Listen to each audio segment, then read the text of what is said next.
मैं तो कह रहा हूँ आप किसी भी मुस्लिम के घर चले जाओ, उनके छत पर 250 मिनिमम ईंट पत्थर मिलेगा ही, गुलेल मिलेगा, वो तेजाब का बोतल मिलेगा, अश्लील अवैध कारतूस मिलेगा, कट्टा मिलेगा, चूड़ा मिलेगा, बाला मिलेगा। नहीं मिलेगा तो मूंछ कटा लूंगा मैं, नहीं मिलेगा तो कटा लूंगा, समझे। They are pre organise, they are determined, I have to fight against this काफिर। ताकत कहाँ से मिलती है ये शक्ति? ये है ना राहुल ब्रांड, अखिलेश ब्रांड, ममता ब्रांड, यही लोग ताकत दे रहे हैं। और कौन देगा ताकत? इस तो संविधान के लिए लड़ रहे हैं। अरे भैया, संविधान जाए उनके दृष्टि में बाढ़ में, उनको अपना मिशन कंप्लीट कर देश को बर्बाद करना है, उसके लिए वो लगे हुए हैं। अरे संविधान बचाने के लिए वो लड़ रहे हैं। अरे इसीलिए बचाना का मतलब क्या? संविधान को खतरे में डालना।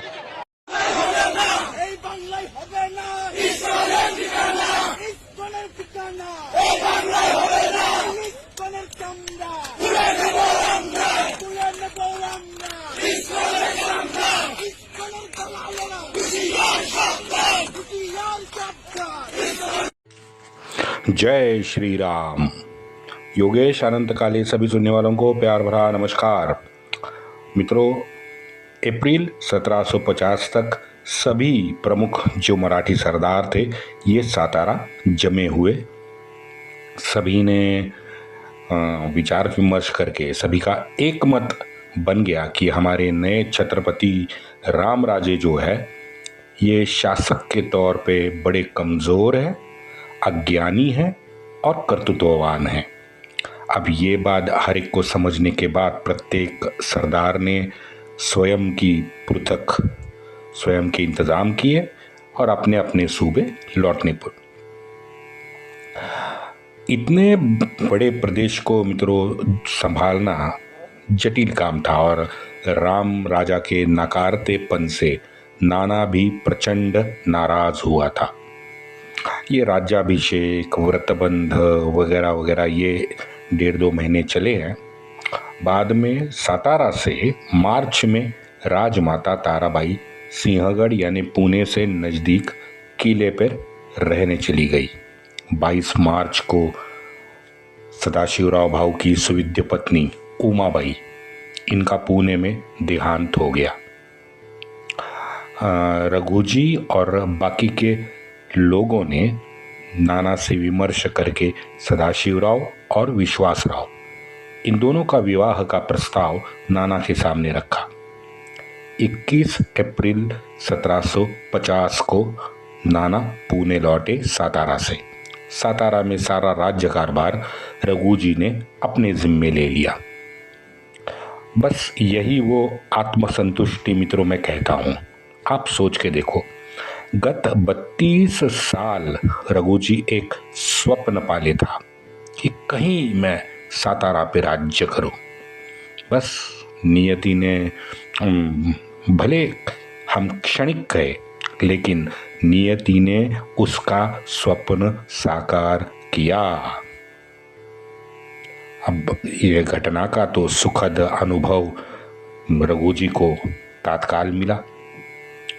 अप्रैल 1750 से 1755 यानी अपने निधन तक रघुजी बिल्कुल बदला बदला दिखता है।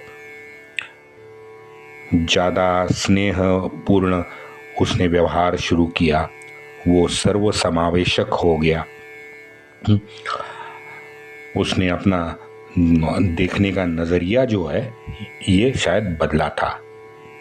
यही होता है मित्रों, वाल्मीकि बनने में देर नहीं लगती। एक बार वो आत्मसंतुष्टि हो जाए ना, तो मानवीय स्वभाव है, उसके अंतरंग चाहे युग कौन सा भी हो होते तो एक जैसा ही है। जय हो। 26 अप्रैल 1750 26 अप्रैल 1750 को सदाशिवराव पार्वतीबाई से और 2 मई 1750 को विश्वासराव लक्ष्मीबाई से भ्याता हुआ। पार्वतीबाई मुंबई से नज़दीक गांव है पेण, जहाँ की गणपति मूर्तियाँ बड़ी प्रसिद्ध है। वो पेण के कोल्हटकर खानदान की थी। और लक्ष्मीबाई दीक्षित कायगांव के घर की थी। मैंने इन दोनों का उल्लेख इसलिए मित्रों किया कि ये दोनों पानीपत में थी और जीवित पानीपत से लौटी है। उनकी भी बड़ी दर्द भरी कहानी है, बताऊंगा आगे। यहाँ पुणे से मात्र 20-25 किलोमीटर दूर सिंहगढ़ में होते हुए भी हमारी वयस्क राजमाता ताराबाई पुणे में विवाह में शामिल नहीं हुई।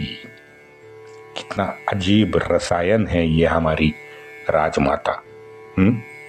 व्यक्तिशः बेहद बुद्धिवान, बेहद पराक्रमी ताराबाई का उसके अहंकार और उसके हेकड़ी ने मित्रों पराभव किया। आप बताएं, इतनी वयस्कर, इतना लंबा जीवन गुजारने के बाद भी, और नए परिस्थितियां जो है उससे पूरा अनजान थी। किला छोड़ती नहीं थी, किले में ही रहती थी। वही अपना पुराना राग आलाप ते बैठती थी ये ताराबाई। लेकिन इतने आयु में भी अपने षड्यंत्रों से लिप्त ताराबाई थी। सिंहगढ़ भी एक योजना के तहत ही वो गई थी। आते ही उसने किले का किलेदार चिमणाजी नारायण सचिव, वो उसको अपने पक्ष में ले लिया। जब नाना को ये पता चला तो उसने देव दर्शन के बहाने ताराबाई को गढ़ के नीचे लाया, पुणे बुलाया।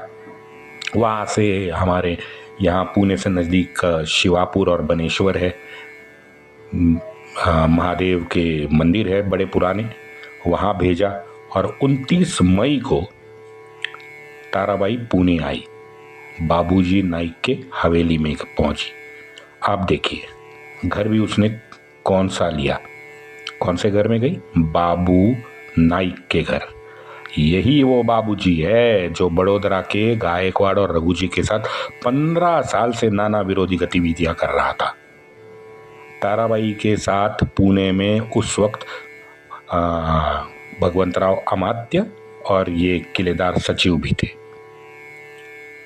ये वैसा ही गठबंधन है मित्रों, जैसे आज वो गठबंधन की राजनीति में डूबे हमारे विरोधी पक्ष हंसते खेलते एक दूसरे से मिलते हैं और जैसे दूर जाए सब चलाते हैं।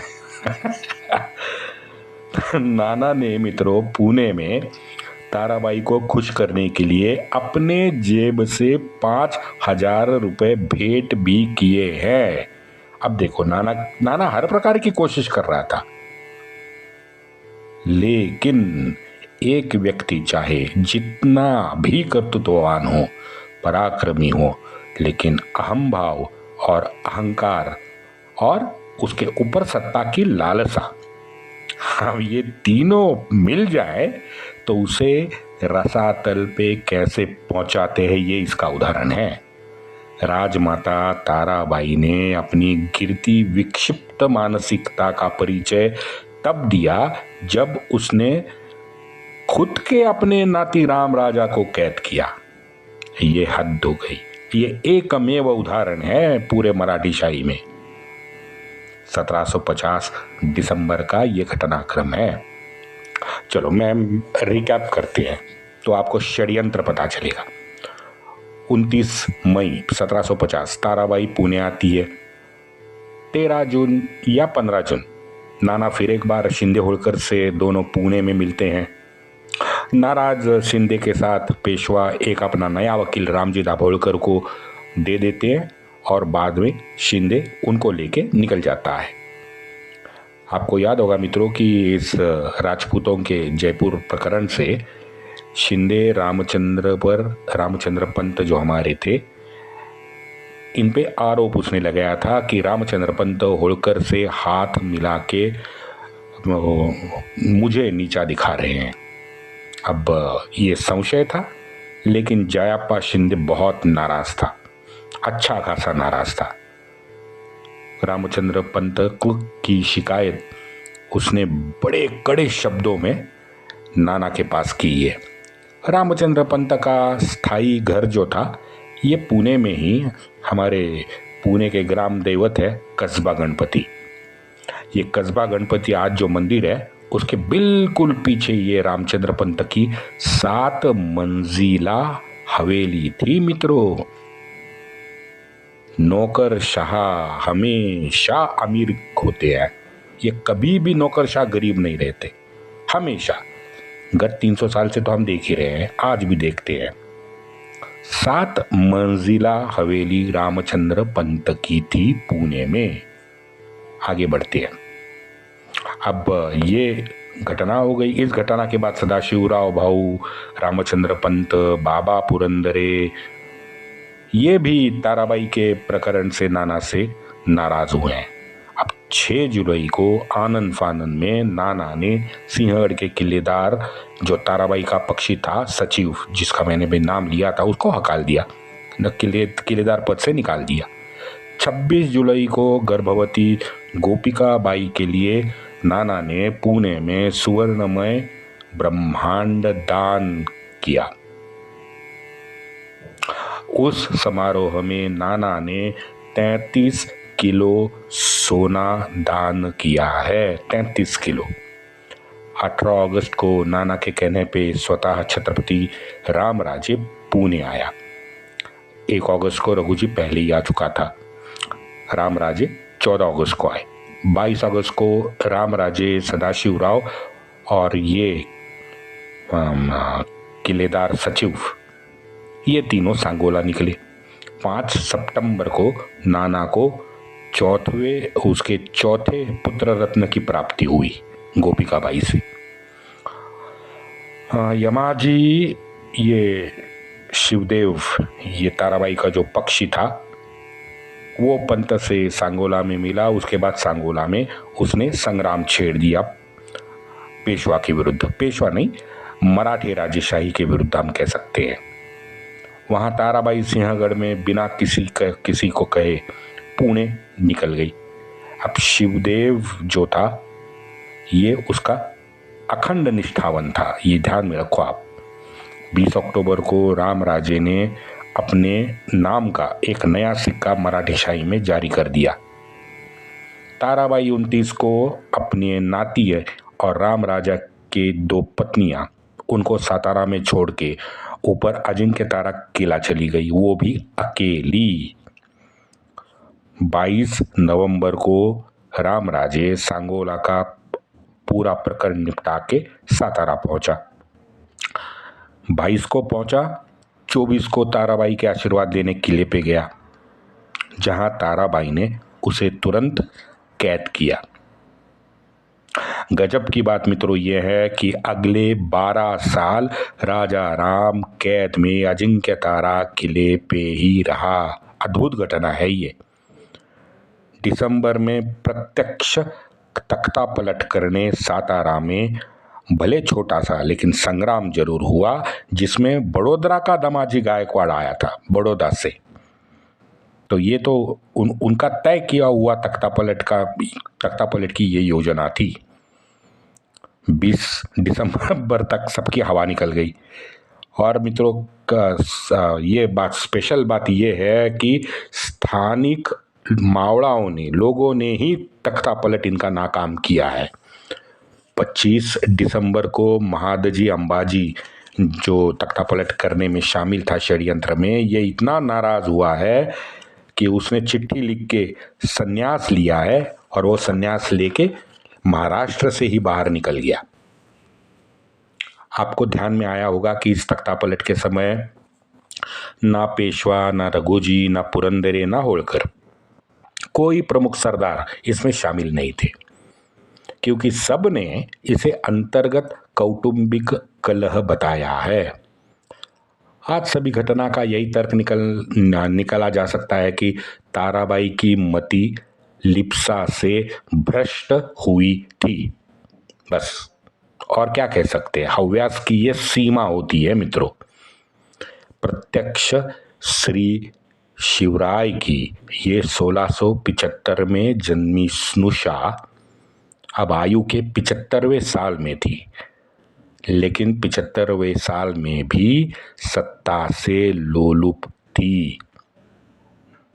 देखो आप, वो हमारा बिहार का चारा चोर भी है ना आज, हाँ, चलने भी नहीं आ रहा है, लीवर ट्रांसप्लांट हो गया तब भी। अरे बबुआ, हम जानते हो आप उसको, हाँ, ये ऐसे ही क्या कहे इन लोगों को यार। नाना ने फिर भी प्रयत्न नहीं छोड़े हैं। नाना ने देव दर्शन हेतु उसे पुणे लाया है और उसके जितने भी पक्षधर सरदार थे, अधिकारी थे, हर एक को तृप्त करने की नाना ने कोशिश की है और इसके लिए बाकायदा उसने तारामती से अनुमति मांगी है। इन सारे अधिकारी और ताराबाई के पक्षधर सरदार थे, नाना ने उनको पुणे में इनाम दिया है, कोई इलाका उनको दिया है, लेकिन सिंहगढ़ का जो किलेदार था उसको माफ़ी नहीं मिली। सिंहगढ़ का किलेदार सचिव और उसका बेटा दोनों को कैद करके 14 जून को पुणे के कैद खाने में नाना ने रखा। ताराबाई को भी रख सकता था, लेकिन प्रत्यक्ष राजमाता को कौन भला हाथ लगाएगा? लगा सकता है कोई? आज भी यही चल रहा है। हमारी इटाली मम्मा देखो ना, कौन हाथ लगा रहा है? सुप्रीम कोर्ट पिछली गली से निकल जाता है। इटाली मम्मा को हाथ नहीं लगा सकता भारत में कोई। 140 करोड़ का भारत है, इटाली मम्मा मस्त है। चलो, अपने पति राजाराम महाराज के समाधि के पास आखिरी वक्त गुजारने की इच्छा ताराबाई ने प्रकट की थी और इसलिए वो सातारा छोड़ के सिंहगढ़ आई थी। हाँ, तो उसको कौन मना कर सकता है? लेकिन ये दिसंबर गुजरते गुजरते ये सब छलावा सिद्ध हुआ। इस सचिव के लोगों ने वहाँ सिंहगढ़ पे भी हंगामा किया। वहाँ भी उन्होंने विरोध करके छोटी सी लड़ाई उन्होंने भी किससे की? नाना ने सचिव को निकाला और उसकी जगह जीवाजी गणेश खासगीवाले को नियुक्त किया किलेदार बन के। अब जीवाजी वहाँ सिंहगढ़ पे चार्ज लेने गया। 6 जुलाई को जीवाजी ने सबको भगाया और जो बचे उन सभी को कैद करके सिंहगढ़ पे ही रखा है। मैंने जैसे कहा था, 1 अगस्त को ही रघुजी पुणे आया था और रघुजी के ही प्रयत्न से नाना ने इस किलेदार सचिव को महाराजा राम राजे जो हमारे थे छत्रपति, उनकी तरफ से उसको एक प्रांत की सनद दिलवा दी। बताइए, तुंग तिकोना किले का सारा एरिया सचिव को जोड़ के उसको दे दिया गया। कैद से तो छोड़ा ही गया। रघुजी के इसमें प्रयत्न थे। अब बचे थे 2, एक तो ये प्रतिनिधि और उसका बगल बच्चा यमाजी शिवदेव। रघुजी और नाना दोनों इस प्रतिनिधि शिवदेव और ताराबाई, इनके विषय में एक मत थे कि प्रतिनिधि को सीधे रास्ते पे लाना है। लेकिन कौन लाएगा? रघुजी ने सुझाव दिया कि राम राजे खुद ये जिम्मा उठाए, क्योंकि प्रतिनिधि नाना से औहदे में बड़ा था, इसलिए नाना डायरेक्ट हाथ नहीं लगा सकता था। तो ये जिम्मा राम राजे उठाएं, ये सुझाव रघुजी ने दिया। और यही कारण है मित्रों कि सांगोला में सदाशिवराव भाऊ और ये सचिव भी उसके साथ था, रामचंद्र पंत थे। नहीं, रामचंद्र पंत बाद में सांगोला पहुंचे। राम राजे ने जिम्मा उठाया और सांगोला में 22 अगस्त को राम राजे पुणे से निकले हैं। आगे का देखते हैं कल। वंदे मातरम।